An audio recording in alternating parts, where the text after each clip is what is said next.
Good morning, my friends. Happy Saturday. Sebastian as well says good morning.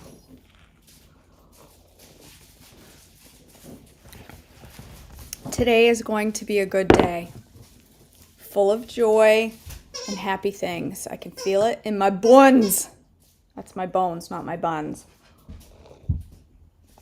Hello, Tracy. He doesn't squeak that thing all morning long until I go live. And then he's like, you know what? I think I'm going to cause a little distraction this morning for Mama.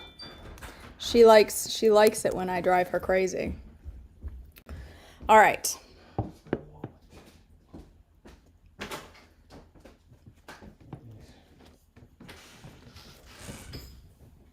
My husband has lost his wallet.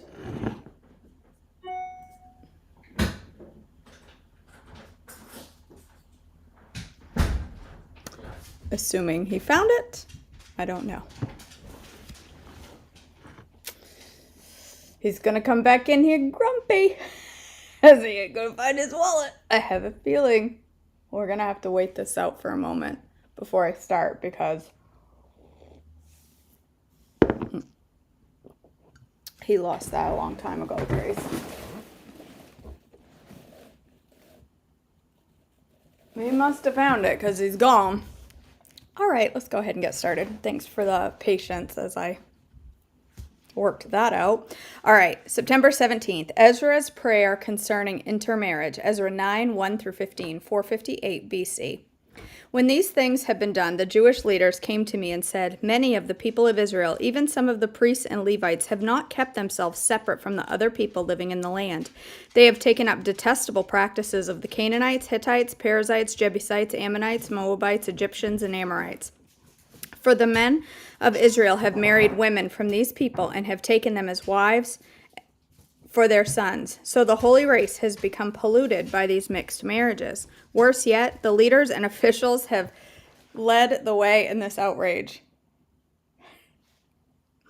When I heard of this, I tore my cloak and my shirt. I pulled hair from my head and my beard and sat down, utterly shocked. Then all who trembled at the words of the God of Israel came and sat with me because of this outrage committed by the returned exiles. And I sat there utterly appalled until the time of the evening sacrifice. At the time of the sacrifice, I stood up from where I had sat in mourning with my clothes torn. I fell on my knees and lifted my hands to the Lord my God. I prayed, "Oh my God, I am utterly ashamed. I blush to lift up my face to you, for our sins are piled higher than our heads, and our guilt has reached to the heavens. From the days of our ancestors until now, we have been steeped in sin. That is why we and our kings and our priests have been at the mercy of the pagan kings of the land. We have been killed, captured, robbed, and disgraced, just as we are today. But now we have been given a brief moment of grace, for the Lord our God has allowed a few of us to survive as a remnant. He has given us security in this holy place. Our God has brightened our eyes and granted us some relief from our slavery, for we were slaves, but in his unfailing love, our God did not abandon us in our slavery. Instead, he caused the kings of Persia to treat us favorably. He revived us so we could rebuild the temple of our God and repair its ruins. He has given us a protective wall in Judah and Jerusalem. And now, O our God, what can we say after all of this? For once again, we have abandoned your commands. Your servants, the prophets, warned us when they said, the land you are entering to possess is totally defiled by the detestable practices of the people living there. From one end to the other, the land is filled with corruption. Don't let your daughters marry their sons. Don't take their daughters as your wives. Don't ever promote the peace and prosperity of those nations. If you follow these instructions, you will be strong and will enjoy the good things the land produces, and you will leave this property to your children forever. Now we are being punished because of our wickedness and our great guilt, but we have actually been punished far less than we deserve, for you, our God, have allowed some of us to survive as a remnant. But even so, we are again breaking your commands and intermarrying with people who do these detestable things. Won't your anger be enough to destroy us so that even this little remnant no longer survives? O Lord, God of Israel, you are just. We come before you in our guilt as nothing but an escaped remnant, though in such a condition none of us can stand in your presence. The people confess their sin. Whew, it's warm in here. Ezra 10, 1 through 17, 458 BC. While Ezra prayed and made this confession, weeping and lying face down on the ground in front of the temple of God, a very large crowd of people from Israel, men, women, and children, gathered and wept bitterly with him. Then Shechaniah, son of Jehiel, a descendant of Elam, said to Ezra, "We have been unfaithful to our God, for we have married these pagan women of the land. But in spite of this, there is hope for Israel. Let us now make a covenant with our God to divorce our pagan wives and to send them away with their children. We will follow the advice given by you and by others who respect the commands of our God. Let it be done according to the law of God. Get up, for this is your duty to tell us how to proceed in setting things straight. We are behind, so be strong and take action." So Ezra stood up and demanded that the leaders of the priests and the Levites and all the people of Israel swear that they would do as Shechaniah had said. And they all swore a solemn oath. Then Ezra left the front of the temple of God and went to the room of Jehohanan, son of Eliashib. He spent the night there without eating or drinking anything. He was still in mourning because of the unfaithfulness of the returned exiles. Then a proclamation was made throughout Judah and Jerusalem that all the exiles should come to Jerusalem. Those who failed to come within 3 days would, if the leaders and elders so decided, forfeit all their property and be expelled from the assembly of the exiles. Within 3 days, all the people of Judah and Benjamin had gathered in Jerusalem. This took place on December 19th, and all the people were sitting in the square before the temple of God. They were trembling, both because of the seriousness of the matter and because it was raining. Then Ezra the priest stood and said to them, "You have committed a terrible sin. By marrying pagan women, you have increased Israel's guilt. So now confess your sin to the Lord your God, Confess your sin to the Lord, the God of your ancestors, and do what he demands. Separate yourselves from the people of the land and from these pagan women." Then the whole assembly raised their voices and answered, "Yes, you are right. We must do as you say." Then they added, "This isn't something that can be done in a day or two, for many of us are involved in this extremely sinful affair. And this is the rainy season, so we cannot stay out here much longer. Let our leaders act on behalf of us. Let everyone who has a pagan wife come out at the scheduled time, accompanied by the leaders and judges of his city, so that the fierce anger of God concerning this affair may be turned away from us." Only Jonathan, son of Asahel, and Jahaziah, son of Tikvah, opposed this course of action, and they were supported by Meshullam and Shabbathai the Levite. So this was the plan they followed. Ezra selected leaders to represent their families, designated each of the representatives by name. On December 29th, the leaders sat down to investigate the matter. By March 27th, the first day of the new year, they had finished dealing with all the men who had married pagan wives. Those guilty of intermarriage, Ezra 10, 18 through 44. These are the priests who married pagan wives. From the family of Jeshua, son of Jehozadak, and his brothers, Messiah, Eleazar, Jerub, and Gedaliah, they vowed to divorce their wives, and they each acknowledged their guilt by offering a ram as a guilt offering. From the family of Immer, Hanani, and Zebediah. From the family of Haram, Messiah, Elijah, Shemaiah, Jehiel, and Uzziah. From the family of Pashur, Elionai, Messiah, Ishmael, Nathaniel, Jozabad, and Elasa. These are the Levites who were guilty: Jozabad, Shammai, Kaleah, also called Kalida, Pethahiah, Judah, and Eleazar. This is the singer who was guilty: Eliashib. These are the gatekeepers who were guilty: Shallum, Telem, and Uri.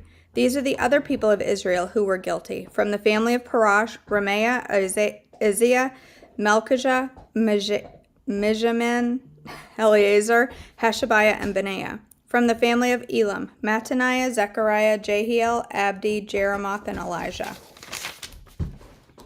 From the family of Zatu, Elionai, Eliashib, Mattaniah, Jeremoth, Zabad, and Aziza. From the family of Babai, Jehohanan, Hananiah, Zabai, and Athli. From the family of Bani, Meshullam, Malach, Adaiah, Jashub, Sheel, and Jeremoth. From the family of Pahath Moab, Adnah, Kalel, Benaiah, Messiah, Mattaniah, Bezalel, Benui, and Manasseh. From the family of Haram, Eleazar, Isjah, Ishijah, Melchijah, Shemaiah, Shimeon, Benjamin, Malach, and Shemariah. From the family of Hashem, Mattatah, Zabad, Eliphalet, Jeremiah, Manasseh, and Shemaiah. From the family of Bani, Maddi, Amram, Uel, Benaiah, Badiah, Kaluhi, Benaiah, Meremoth, Eliashib, Mattanai, and Jasu. From the family of Benui, Shemai, Shelemiah, Nathan, Adaiah, Nedabai, Shashai, Sharai, Azrael, Shelemiah, Shemariah, Shalom, Amariah, and Joseph. From the family of Nebo, Jael, Mattahiah, Zabad, Zabina, Jaddai, Joel, and Benaiah. Each of these men had a pagan wife, and even some children by those wives. Lord have mercy, those are some names. Nehemiah's Memoirs, Nehemiah 1:1a. These are the memoirs of Nehemiah, son of Hakaliah. Nehemiah is concerned for Jerusalem, Nehemiah 1:1b through 11, 446 BC. In late autumn, in the month of Kislev, in the 20th year of King Artaxerxes' reign, I was at the fortress of Susa. Hanani, one of my brothers, came to visit me with some other men who had just arrived from Judah. I asked about the Jews who had returned from their captivity and about how things were going in Jerusalem. They said to me, "Things are not going well for those who returned to the province of Judah. They are in great trouble and disgrace. The wall of Jerusalem has been torn down, and the gates have been destroyed by fire." When I heard this, I sat down and wept. In fact, for days I mourned, fasted, and prayed to the God of heaven. Then I said, "O Lord, God of heaven, the great and awesome God who keeps his covenant of unfailing love with those who love him and obey his commands, listen to my prayer. Look down and see me praying night and day for your people of Israel. I confess that we have sinned against you. Yes, even my own family and I have sinned. We have sinned terribly by not obeying commands, decrees, and regulations that you gave us through your servant Moses. Please remember what you told your servant Moses. If you are unfaithful to me, I will scatter you among the nations. But if you return to me and obey my commands and live by them, and then if you are exiled to the ends of the earth, I will bring you back to the place I have chosen for my name to be honored. The people you rescued by your great power and strong hand are your servants. O Lord, please hear my prayer. Listen to the prayers of those of us who delight in honoring you. Please grant me success today in making the king favorable to me. Put into his heart to be kind to me. In those days, I was the king's cupbearer. Nehemiah goes to Jerusalem. Nehemiah 2:1-10, 445 BC. Early in the following spring of the month of Nisan, during the 20th year of King Artaxerxes' reign, I was serving the king his wine. I had never before appeared sad in his presence, so the king asked me, "Why are you looking so sad? You don't look sick to me. You must be deeply troubled." Then I was terrified, but I replied, "Long live the king! How can I not be sad? For the city where my ancestors are buried is in ruins, and the gates have been destroyed by fire." The king asked, "Well, how can I help you?" "With a prayer to the God of heaven," I replied. "If it please the king, and if you are pleased with me, your servant, send me to Judah to rebuild the city where my ancestors are buried." The king, with the queen sitting beside him, asked, "How long will you be gone? When will you return?" After I told him how long I would be gone, the king agreed to my request. I also said to the king, "If it please the king, let me have letters addressed to the governors of the province west of the Euphrates River, instructing them to let me travel safely through their territories on my way to Judah. And please give me a letter addressed to Asaph, the manager of the king's forest, instructing him to give me timber. I will need it to make beams for the gates of the temple fortress, for the city walls, and for a house for myself." And the king granted these requests because the gracious hand of God was on me. When I came to the governors of the province west of the Euphrates River, I delivered the king's letters to them. The king, I should add, had sent along army officers and horsemen to protect me. But when Sanballat the Horonite and Tobiah the Ammonite official heard of my arrival, they were displeased that someone had come to help the people of Israel. Nehemiah inspects Jerusalem's wall. Nehemiah 2:11-20, 445 BC. So I arrived in Jerusalem 3 days later. I slipped out during the night, taking only a few others with me. I had not told anyone about the plans God had put in my heart for Jerusalem. We took no pack animals with us except the donkey I was riding. After dark, I went through the valley gate, past the jackal's well, and over to the dung gate to inspect the broken walls and burned gates. Then I went to the fountain gate and to the king's pool, but my donkey couldn't get through the rubble. So though it was still dark, I went up to the Kidron Valley instead, inspecting the wall before I turned back and entered again at the valley gate. The city officials did not know I had been out there or what I was doing, for I had not yet said anything to anyone about my plans. I had not yet spoken to the Jewish leaders, the priests, the nobles, the officials, or anyone else in the administration. But now I said to them, "You know very well what trouble we are in. Jerusalem lies in ruins, and its gates have been destroyed by fire. Let us rebuild the walls of Jerusalem and end this disgrace." Then I told them about how gracious the hand of God had been on me, and about my conversation with the king. They replied at once, "Yes, let's rebuild the wall." So they began the good work. But when Sanballat, Tobiah, and Geshem the Arab heard of our plan, they scoffed contemptuously. "What are you doing? Are you rebelling against the king?" they asked. I replied, "The God of heaven will help us succeed. We, his servants, will start rebuilding this wall, but you have no share, legal right, or historic claim in Jerusalem." Okay. That's that. We are on day 6. Hi, Sebastian. Are you being distracting this morning? You and your squeaker? Huh? You and your squeaker? You say hi to the people? Where are you? Peeking up over the table?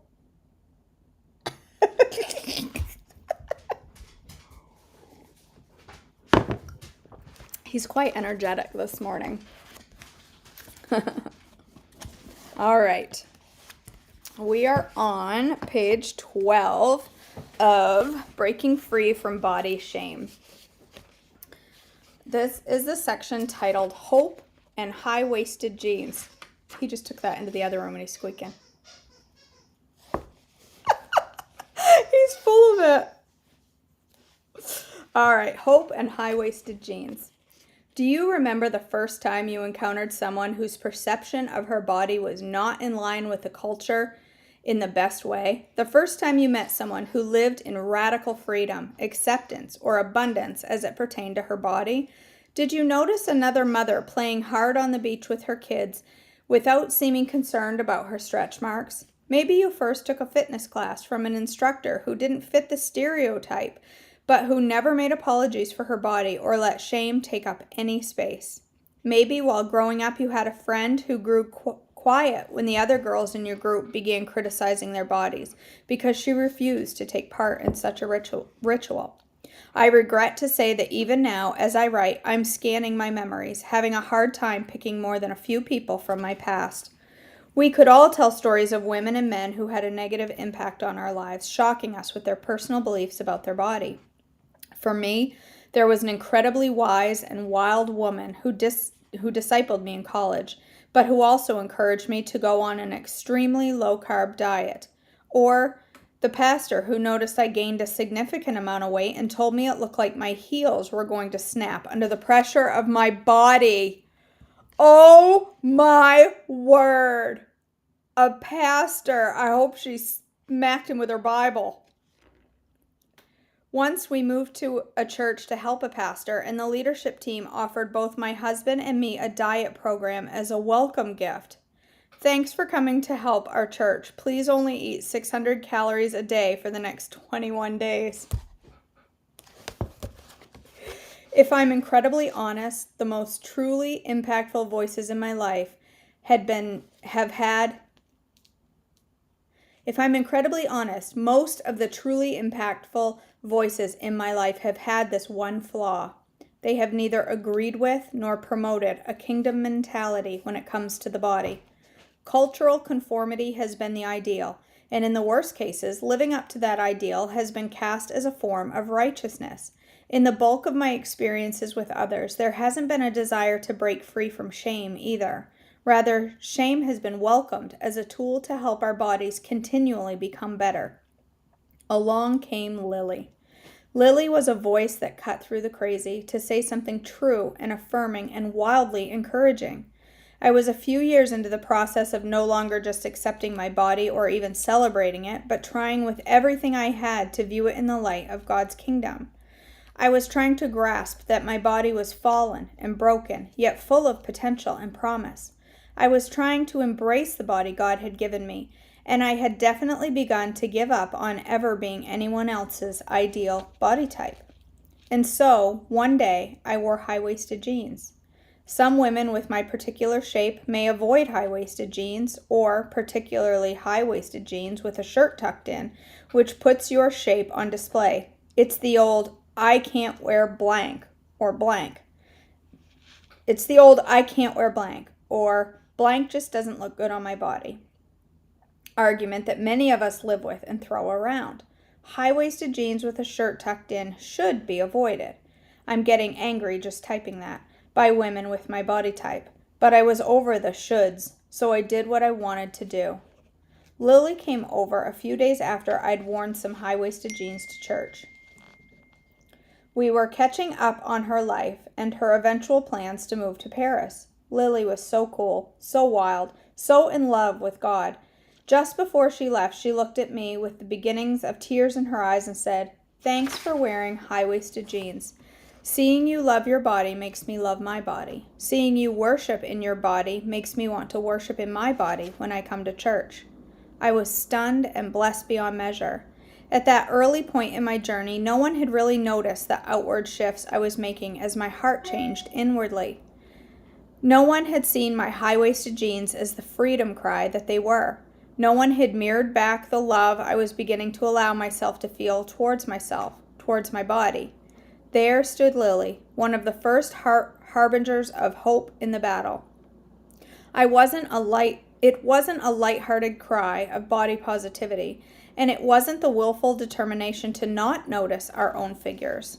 It was something deeper and more intentional that she reflected back to me. It was deep-seated, God-glorifying goodness. Lily saw that I agreed that I was made in the image of God. She saw me naming my thighs and my lower half as a blessing and not a burden. She stood in agreement with me, adopting the freedom for herself as well. Together, for a split second, we were our own community of freedom fighters, sharing this sacred and worshipful agreement.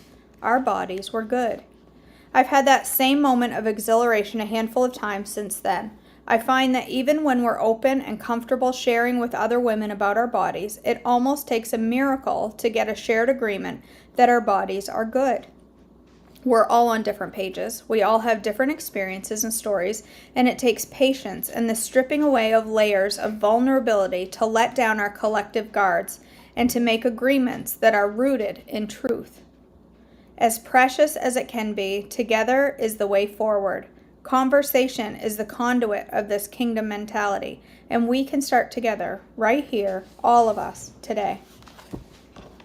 Okay. Do you have times in your life where you've experienced that? I remember so vividly, one of the key moments in my body shame starting. I remember it so vividly, and I've laughed about it so hard during the years because it was a humorous situation, but at the same time, it made me embarrassed to look the way I looked. It made me ashamed of the weight I had on my body, and I was only maybe 12, but I can remember it vividly. And this is the type of thing if you have this book, this guide or a notebook going, this is the type of thing you should look for and write down. Because it's a time when you weren't being kingdom minded or, it wasn't truth, but it was impactful. Write these things down. So for me, I was probably 12 or 13, and it was our class. I went to a Christian school, and our class was singing Christmas carols at a nursing home. And I was walking, we had just sang, and then we were expected to walk around and talk with the elderly, the patient, or the residents of the nursing home and get, just be kind and share a kind word and love on them a little. So I was walking around, and there was two things that traumatized me in a way. There was one man who was laying there just crying out for help. He wanted help. He wanted family. He obviously had dementia or something. He was very troubled, and I remember that bothering me so bad. But that wasn't about my body. That was just impactful to me. It made me scared to death to go to nursing homes because I couldn't see the pain. But secondly, there was this old lady who walked up to me and she grabbed my hands and looked at me. She said, "Sweetheart, it's been so long since I seen you." I'd never seen this woman in my life, okay? Never in my life had I met this woman. She obviously also had Alzheimer's or dementia. And she walked up to me and she grabbed my hands and she said, "My goodness, dear, you've gotten fat." And I remember laughing outside. I remember laughing, saying, "Oh, I know," at 12 years old. "You've gotten fat." I remember that scarring me. I went home and cried. Now, and I knew I wasn't who she thought I was. I wasn't some family member or friend from her past that she thought I was, that I had a different body than this person. I look at that now and I would think, she's thinking I'm somebody else. I haven't gotten fat. I'm just shaped different than this other person. And I would think that way. I just flung my fingernail right off, smacked it on the table, and it went flying somewhere. Just better fix that. I remember that vividly, and the hurt that came with that, and the years of remembering that pain. And then I also remember one of my grandmothers, when I was maybe 15 or so, telling me that if I didn't lose weight, I was never going to find a husband. And she was fat. She was fat. My grandmother. She was a heavy woman. She was a hefty woman. But I remember her saying to me, if I didn't lose some weight, I was never going to find a husband, because husbands didn't like fat wives. Well, look at me now, Graham. Wasn't Graham either, it was Nana. Look at me now, Nana. All right, anyway.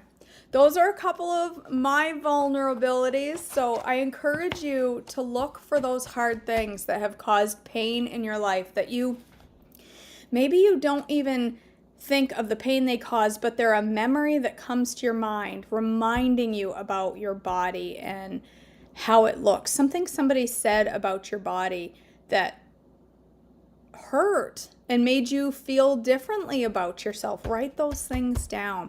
And also, look for moments where you see the kingdom coming. Look for moments where you see, one example she gave, it was very much a kingdom moment for me years ago when I saw a woman on the beach with her family in a bikini, and I remember thinking to myself in a judgmental way, she shouldn't be in a bikini. And then I also remember sitting on the beach wearing shorts and a t-shirt, uncomfortable to get in the water with my daughter because I didn't want anybody to see me in a swimsuit. And I remember thinking two thoughts. She shouldn't be in a bikini, which was rude and judgmental of me to think, and I wish I could be like her and go play with my daughter in the water and not care what anybody thinks. I remember that. So that's a kingdom moment where I saw somebody who was living their best life despite what I felt was right for their body, or what despite anybody else thought was right for their body. So write those type of things down in a notebook, in your guide, and we're going to work on those things. I'm going to work on turning around that little old lady in the nursing home that told me I'd gotten fat. I should have said, "Yeah, and you're old." That would have been really mean. I may be fat, but you're old. I wouldn't say that either. All right, you guys, thanks for joining me this morning. I love you all so much. I hope you're enjoying this devotional. I think there's going to be some powerful pieces in it. I think there's going to be some good content here. All right, so I will be live this morning to cook something. I'm thinking of making a trimtastic cake this morning live. I haven't had one in forever, and it's just, trimtastic cake is one of the first things that I ever made in my entire THM life, and I haven't had one in forever. Excuse me. So I think that's what I'm going to do this morning. I love you all. Have a beautiful Saturday. I'll see you live in a few minutes for breakfast. Bye, guys.